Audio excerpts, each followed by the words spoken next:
Hello, everybody. I hope you are doing fantastic. I just wanted to welcome you to this humble presentation about mental health and emotional resilience.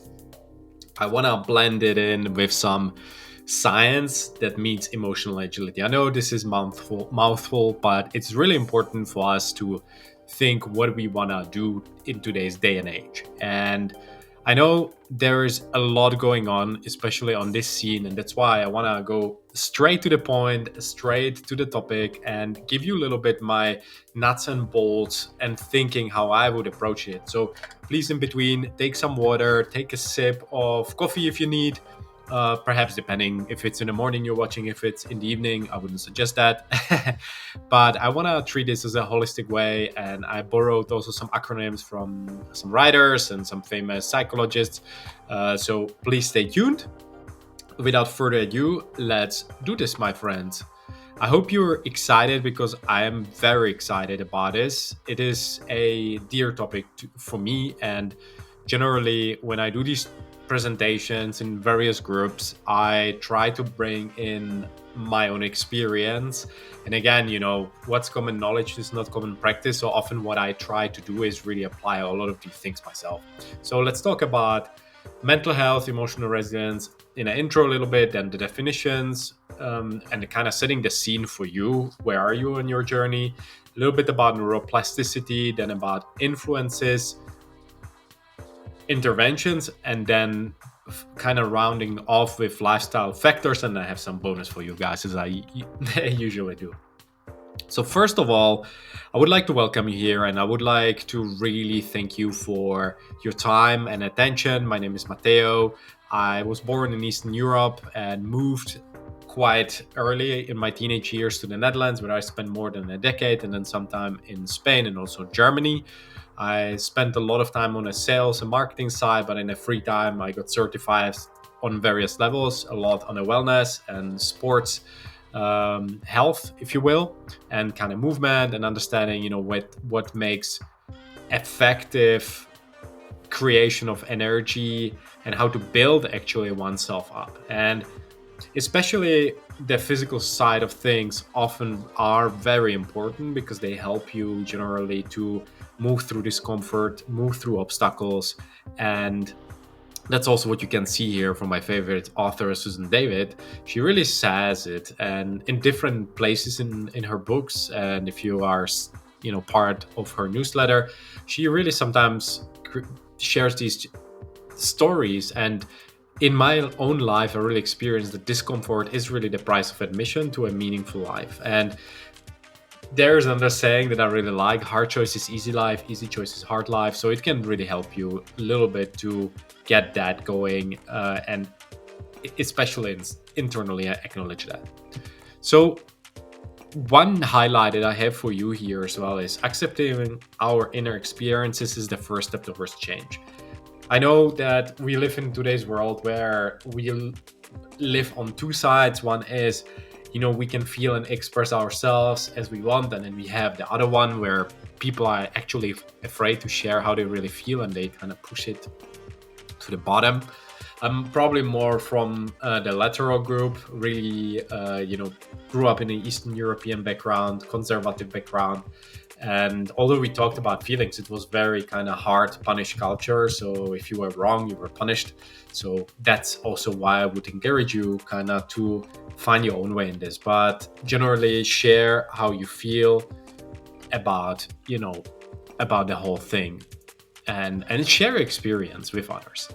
The first thing that I want to really dive into today is really defining the mental health and emotional resilience. So there are different definitions, but mental health, in my opinion, is more than absence of illness and dynamic process of adaptation and growth. So it's really not just, okay, I'm healthy and that's it, but it's really the active, if you will, approach to how am I dealing with obstacles, how am I dealing with work, how am I dealing with personal life. And emotional resilience is the capacity to bounce back from stress by engaging with rather than avoiding our emotions. So this is where obviously the topic of Susan David and emotional agility comes in.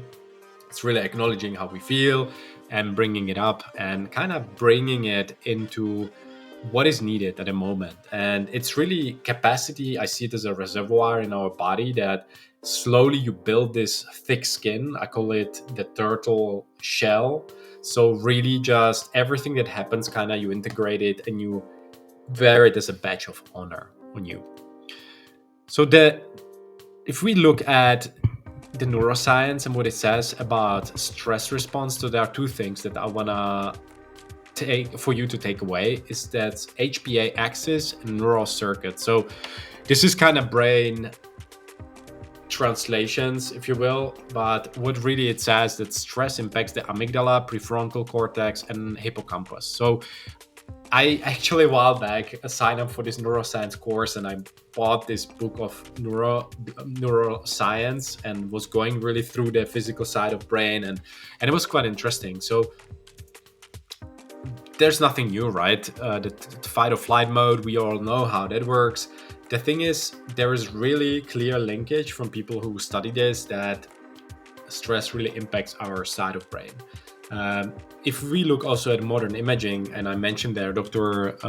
Amen, he created more than 100,000 brain scans, and especially people who play, hockey or sports that actually cause that they hit their head a lot. MMA. I used to do MMA myself, and there can be really some damaging pictures and really reduction in the white matter. So this is really not good, and that's where it's really interesting if you look at how to optimize yourself to study this whole thing holistically. To bring it back home, I feel that facing emotional discomfort head on rather than suppressing it can recalibrate our stress response. And if you know that, there are some things that will be altering your perception and your brain, it's also good to know that you can choose. This is really proactive and really head-on type of experience. So you can, instead of suppressing the emotions, like I said, Eastern European kid, pardon me. I couldn't get it out. Somehow probably need a sip of water. Take a sip of water. Couldn't really express those emotions, and it was really hard. So you can slowly, and that's why the word recalibration is the right thing. So you don't necessarily need, to think like, oh, I'm faulty. It's just generally try to use different tools. So the key takeaway for this part is really about acknowledging our feelings helps activate adaptive neural mechanisms. So you don't have to do much. Generally, just be present with what's happening and maybe observe it. That's how I would put it. Step back and have a look. Okay, what's going on in my mind? What's going on in my brain? The second key pillar here is neuroplasticity and emotional agility. So there are a few facts and some science. So the first fact I want to give you, and then some science, is the brain rewires itself based on our experiences. And I know this sounds really straightforward, but it's actually quite interesting, because if you have positive experiences, usually you can see that the brain lights up differently than if you have negative experiences. We all went through difficult situations in our life, loss of our loved ones, and you see how hard it is sometimes to bounce back from these difficult experiences. Unlike when you experience, your birthdays or your promotion, you generally feel really excited.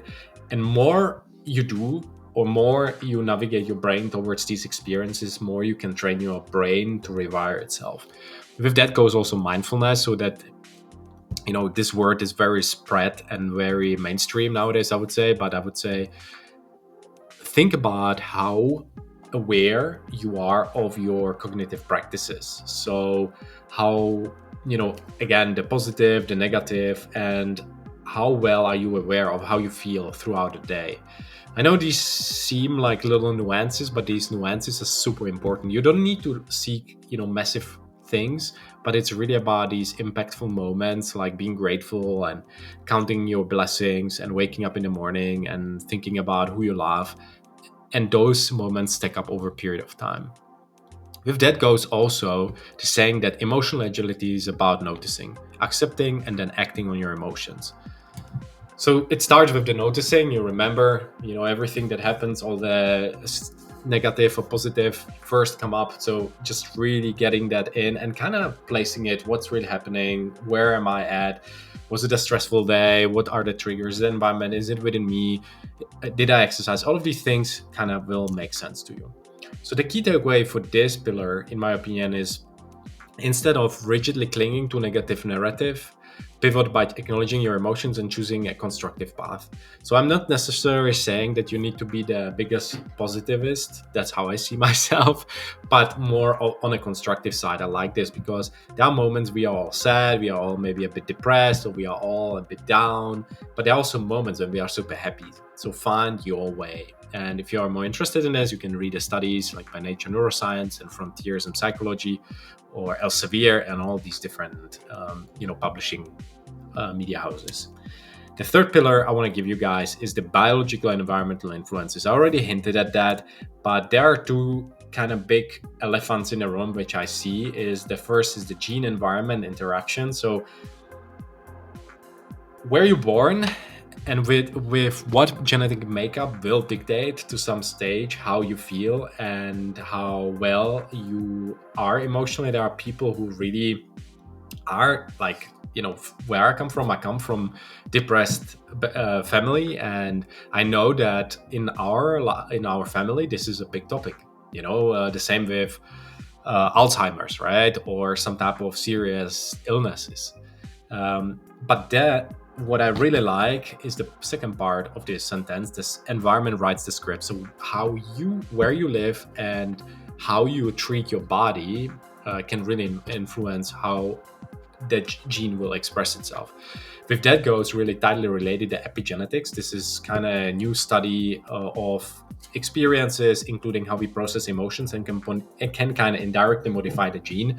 It will probably, let's say, you have, like myself, some predisposition to being depressed, but by exercising, by doing certain things like exposing yourself to the light in the morning, thinking positively, talking to friends, etc., etc., we will get to it in the end, you can kind of influence this expression.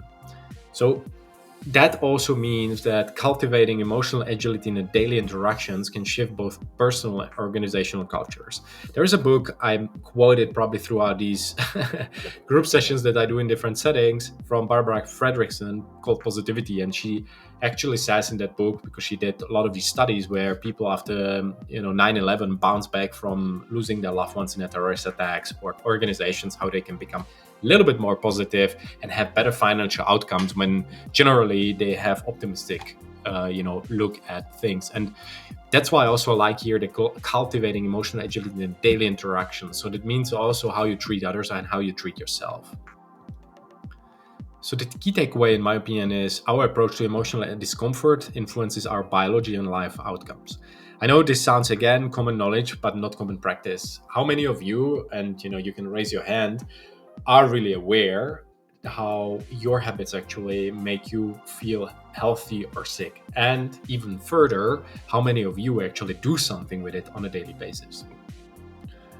So if you don't feel bad, because we all struggle, but I just want to bring it back home, because emotional discomfort is really influenced by our biology. And if you can, really know where you come from, but don't give up, and try to set your environment to influence how you eat, how you sleep, how well you exercise, how many positive people you have in your life, you can really quickly influence some of the gene that doesn't express itself. The fourth pillar, which I see really important for us to discuss today, is the intervention. This is the harder part, a more serious conversation, but I don't want to do it too serious, because again, there might be some of you who are maybe psychologists or psychotherapists, and although I'm certified in different ways and I kind of spend my life diving nose first into books about psychology and brain and all these different things, I'm probably not I'm not a medical doctor. So if you really have some serious challenges, I would encourage you to seek a psychotherapist or a doctor. There is one obviously intervention which can be done through certified people or coaches, which is the cognitive behavioral therapy. It's used for people who actually went through some trauma and through some intervention and kind of communication style and practice can help identify and reframe really the maladaptive thought, bolstering emotional regulation. My opinion is that you can do it through different tools. There is, there are coaches, right? There are mentors. So you can start on a soft scale. You can talk to somebody. You can have a friend and talk to him on a regular occasion. That alone, I feel people already neglect. So if you do that, that can help. If that doesn't help, you can already, take it a step further, hire a coach. I've done that and it helped me a lot. Never went that far that I needed a psychotherapy or cognitive behavior therapy, but I would say as well, books like or sources from Susan David or Dr. Joseph, I will be mentioning in the end, can really help. There are people, and clinics like mental health, anonymous, where you can call and ask for help. So what I like here that Susan David mentions that it's not about eliminating difficult feelings, it's about learning how to dance with them. And I have this saying a lot, or have this saying in my life, that life is a dance.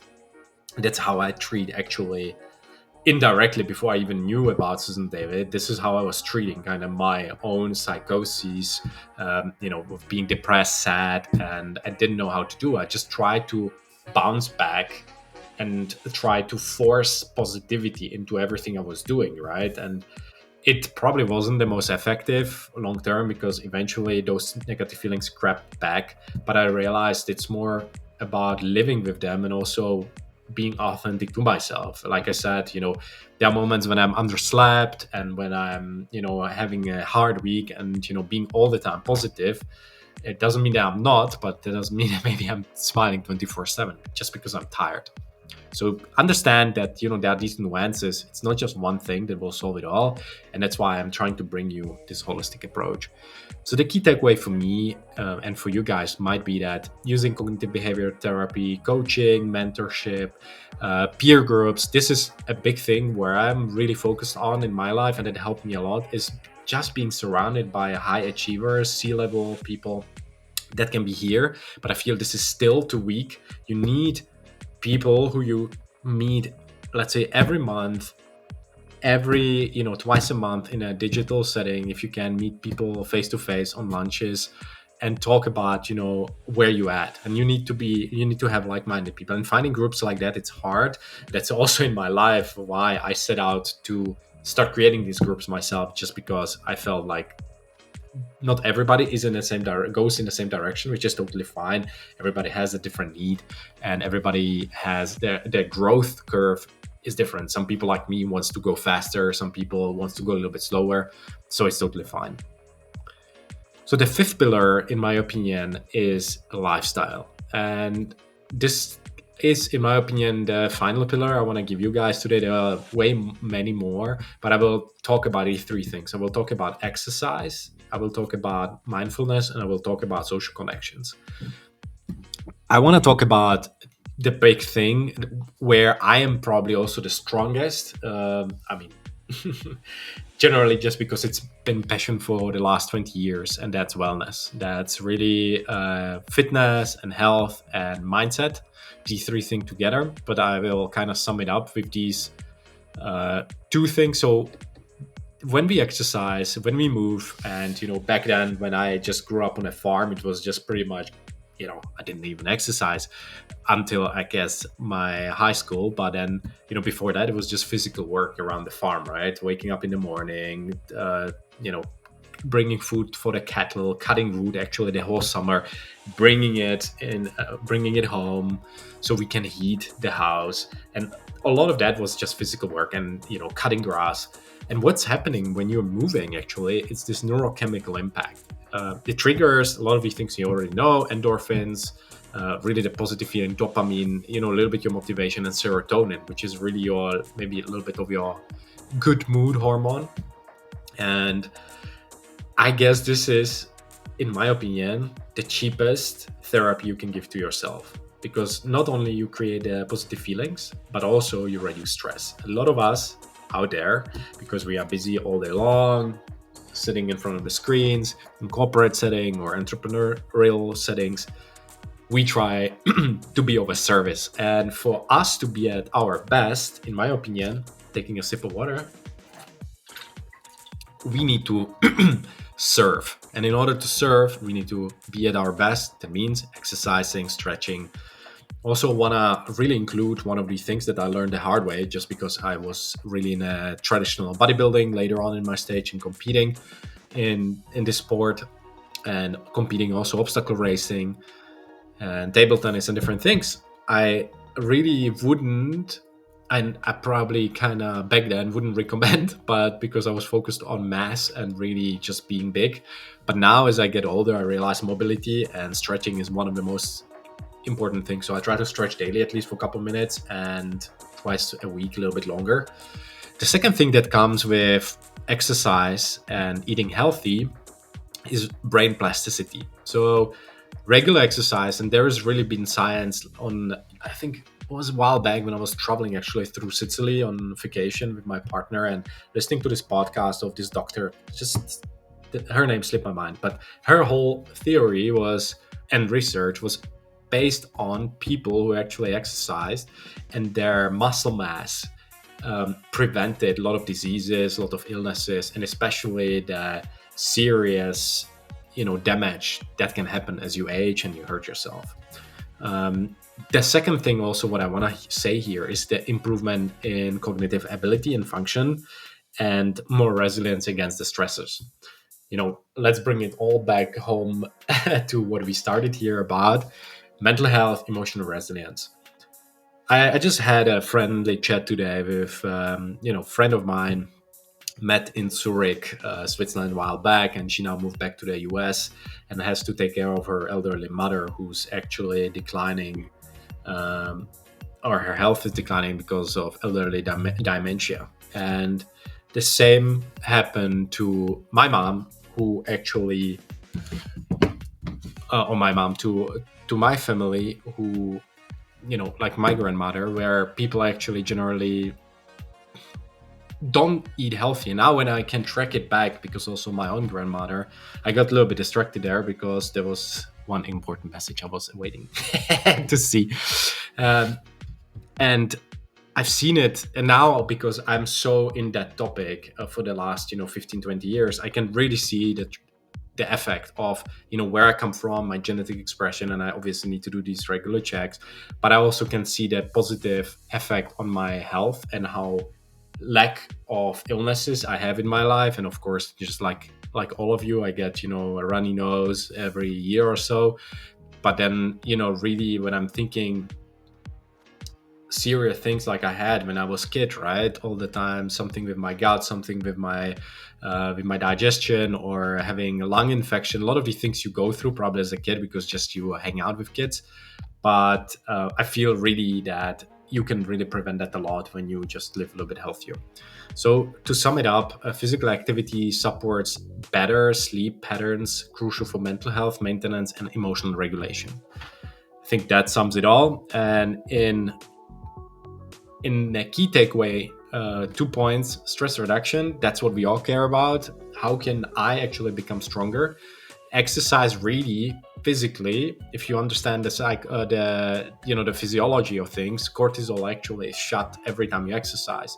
When you exercise, after you finish, the cortisol obviously is decreasing, and especially with exercise, as you get better and better and more efficient, your body actually doesn't need to shut so much stress hormone because it already knows. There is this whole newish term called hormesis, which is a good stress. So let's say you go to sauna for a night. I wouldn't recommend the entire night. And you can do on and off, obviously, but you know what I mean. Let's say you go there for 10 minutes, and this heat will generate some type of stress and stress reaction of the body, right? The cortisol, the body's cleansing, but that's a healthy thing. Then you come out, you shower, maybe cold, and you go back. And many people do this as a therapy to increase resilience, right? So a lot of these strategies are actually contributing to overall stress management and reduction in illnesses, and obviously improvement in your well-being. The second thing, which I am really generally keen after and passionate about its long-term effect. I have this saying, as I said, the way of the turtle. How can you increase the strength of your shell as a turtle? And I see turtle as this residence animal. And I actually was a while back in Zanzibar a few years ago, just right after COVID ended, and what a lovely experience. There were so many locals, and a lot of trash, a lot of interesting experience. Generally, there are different places you can visit. One of them is the Prison Island, which is the turtle sanctuary, and one of them, the turtles, according to the local legends, the longest living turtle sultan is, I think, now probably 200 years or 201 if it still lives.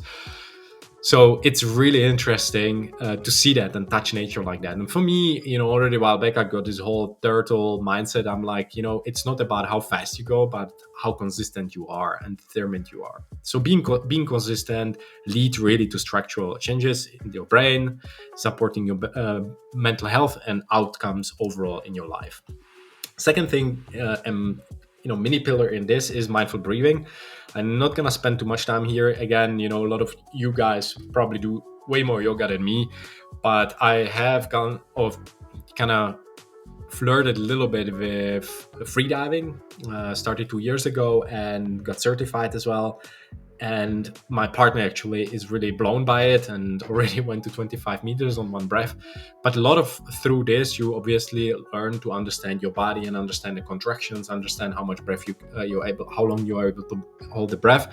But generally, there's this box breathing which you can do every time you stress. So probably all of you can explain it better, but you can do 4 seconds in, hold breath, hold 4 seconds out, hold breath, 4 seconds in, and you kind of repeat the cycle. And it really, what's happening physiologically, the vagus nerve, really, which triggers the connection between your brain and your gut, you pretty much trigger really calmness. It's physically what's happening. The body will calm down as the breath, if you start breathing more through your belly, physically it happens. So that's why also regular practices increases cortical sickness and connectivity in the stress regulation area. So that's as well, all this relation to brown fat and people who can tolerate maybe a bit more stress throughout breathing. I can really see that when you are able to breathe better and mindful, you're definitely stronger.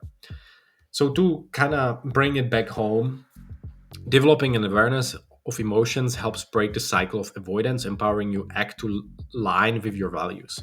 And I feel, breathing is a tool, but generally it's about bringing your breath home and understanding that as emotions rise, those are not always yours. Sometimes it's an environment, sometimes it's just a trigger of the body and reminder. So just remember to train yourself. And the key takeaway for me is implementing daily breathing. So when I wake up, I pretty much, hold my breath for a little, and as I go throughout the day, I try to include some, breath hold sessions or mindfulness sessions to improve my mind.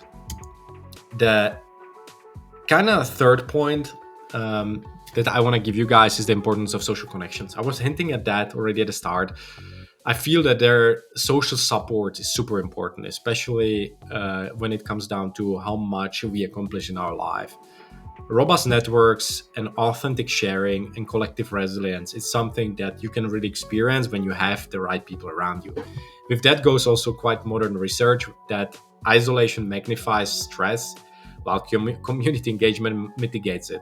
It's nothing new. I can tell you from firsthand experience growing up, on a farm, remote place, Eastern Europe. I spent a lot of time in solitude, journaling, and I felt lonely. I felt, I was hanging out. There was a community that I, frequented, but generally, it's really true. And we know, without even my story, you definitely can pinpoint points in your life where you felt lonely.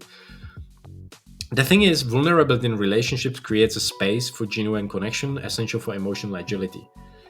That's why you need the right people.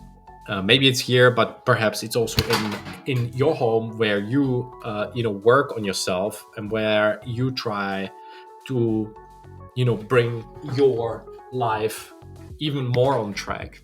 Sorry, I just have to connect my charging cable.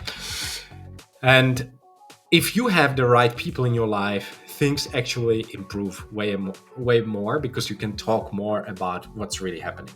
So let's bring it back home.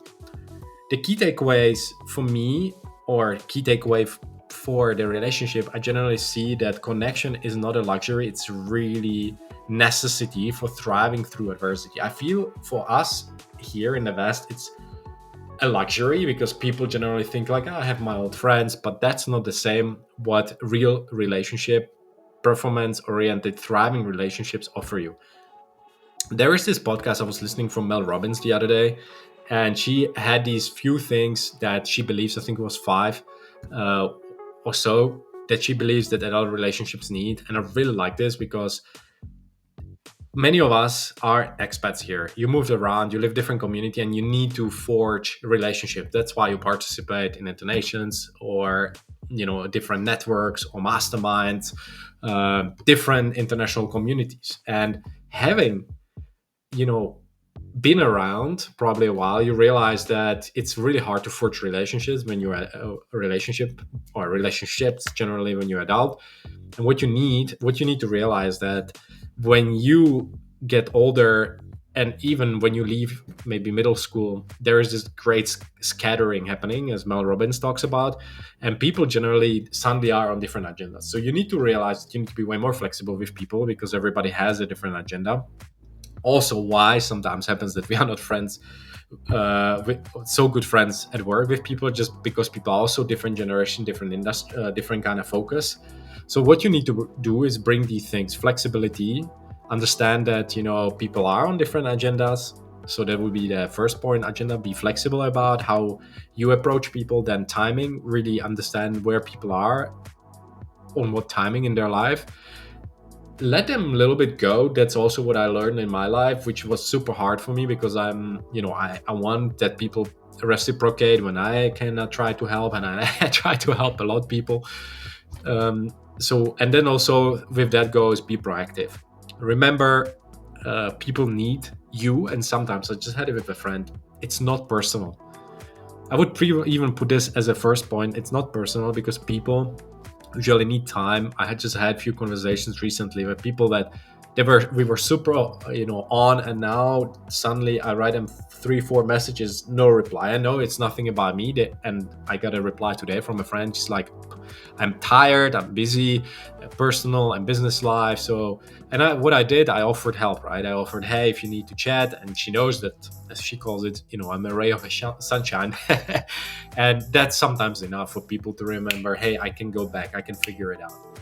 So with that goes, so the last point: be proactive. Send message every morning to a couple people, or every week, and schedule it for yourself, and build this community around you. So the key takeaways from our humble session today is, it takes more than just one thing. That's why I present you with a lot of ideas, and I hope it synced in a little bit. Combining neuroscience, combining different tools like cognitive behavioral therapy, mindfulness, coaching, lifestyle changes, will create the 360-degree strategy. And why this happens, again, remember I said I talk from my experience. Didn't try everything, but generally lifestyle is a big thing for me. If I'm not living healthy, if I'm not exercising, if I'm not taking care of my mindset and my brain, generally physically, I feel everything else suffers. Then second, I want you to lean in. I want you to lean in the discomfort. That means also, don't be afraid of the pain and suffering. Do the hard workouts, take the longer sauna, try to squeeze in extra rep. Have the hard discussion with your business partner, or with your partner generally, and you will see that you create a deeper meaning in your life. And the final thing that I want to give you guys: play the long game. You got enough time. Depends how old you are, but generally I think all of us here, most likely we have the chance to live 26 years longer than maybe people 100 years ago, just because of the science that is progressing so fast, and the lifestyle. So play the long game. Go slow to sail smoothly. I really believe in that. And the final gift I want to give you guys is few resources. First, Dr. Judith Joseph that I mentioned before, she talks about the 5 Bs, a little bit about this whole topic we talked about, mental health, about validation, venting, values, vitals, and vision. I would recommend you, if you want, I can send you the presentation. And I would recommend you as well some of the session that I did recently. Generally, FitFun podcast is usually a good source because I record occasionally with some cool people I meet. Recently, I recorded with a managing director of a marketplace, top marketplace in Germany, Meine Markenmode, with Timo Bethlehem. We will do more stuff. So I'm publishing some stuff. I did also recently, probably a while back, with my partner on relationships. So yeah, that could be interesting. And then I would encourage you to visit the Shots of Inspiration podcast, if you will. This is another thing that I started a couple of years back in COVID, and a little bit about why not to strive alone. And as well, and that's probably one invitation that I would have for you guys, if you really like this stuff, I would encourage you to sign up for the newsletter that I can put as well for you guys in as the link. You can also connect with me on LinkedIn or Instagram, anywhere you want. And I want to thank you. Really encourage you to work on yourself. Remember, it takes some time to really work on yourself. Take some time to work on your health. And when you do that consistently, your life will improve. So remember, with time, you can do anything you want. So until the next time, stay awesome and be legendary.